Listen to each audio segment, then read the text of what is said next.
Hello, what's up mga kabwises? Ito ang Batha, isang sikat na lugar na pinupunta ng mga Pilipino dito sa Riyadh, bansang Saudi Arabia. Madami tayong mga kababayan na pumupunta dito dahil may mga Filipino market dito. Unang week kasi ngayon ng July, sahuran pa, plus market day. Nataon kasi na Friday, sahuran at day off ng mga kababayan natin, kaya madaming tao ngayon dito sa Batha.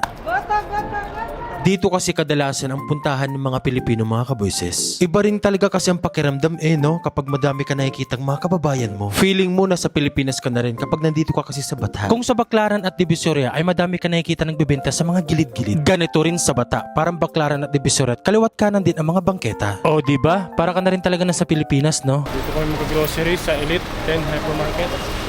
Tulad nga ng sabi ko kanina, market day ngayon. Kaya mag-grocery kami nila kay Django. Tara, samahan nyo kami mag-grocery. Tagkakilan nilang Rio. Kilan nilang Pola. Shoutout nga pala sa mga followers nating mga kababayan at thank you sa mga suporta nyo. Grocery na tayo. Habang inaantay ko sila kay Django ay nakipag-banding muna ako sa mga kababayan natin dito. Yun, shoutout. So tapos na tayo ng grocery mga kaboyses. So pupunta tayo dun sa kabila. Bibili tayo ng baka. Sama ko sila kay Django. Ganito ang itsura ng Batha sa mga hindi pa nakakapunta dito. Pasyal kayo minsan, safe naman dito. May mga kababayan kasi tayong mga syagala na hindi pinapayagan ng mga amo nila na pumunta dito. Madami daw kasi mga lalaking mga Pilipino dito, sabi ng amo daw nila. Nababasa ko lang naman sa comment section yon. Sa ibang mga vlogs ko. Ang Batha tuwing market day. End of the month, tsaka first day of the month, maraming tao dito sa Batha. Sabi naman yung mga idol ko. Oy, idol. Sabi naman yung mga idol. Ciao mo naman kami. Tayo sa bilihan ng baka. Dito sa likod. Dito kami namimili nila kay Django. Mas gusto namin bumili ng baka dito. Lang. Grabe. Kahit umagang-umaga pa lang, ano oras na ba? Napakainit pa rin. Ayun, 9:56. Tignan mo, tirik-tirik ang araw. Iba yung init niya dito. Grabe.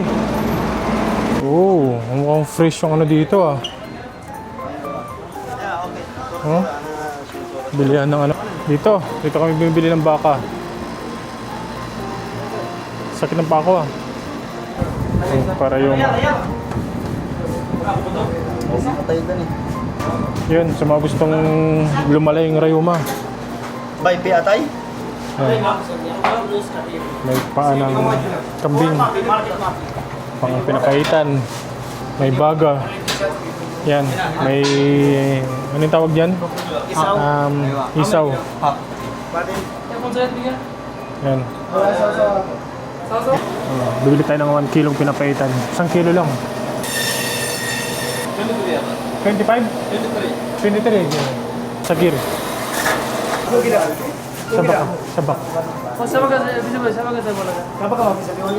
Only cash? Oo, Only cash? Mapisi apa ka? So 68 lahat yun mga kabuises ha? Kabili na kami ng baka. Yun, nung nabili kong baka 68 lahat, 68 real. 1 kilong pinapaitan, 1 kilong laman, 1 kilong breast, tsaka yung litid ng baka. Bumili ako 68 lahat.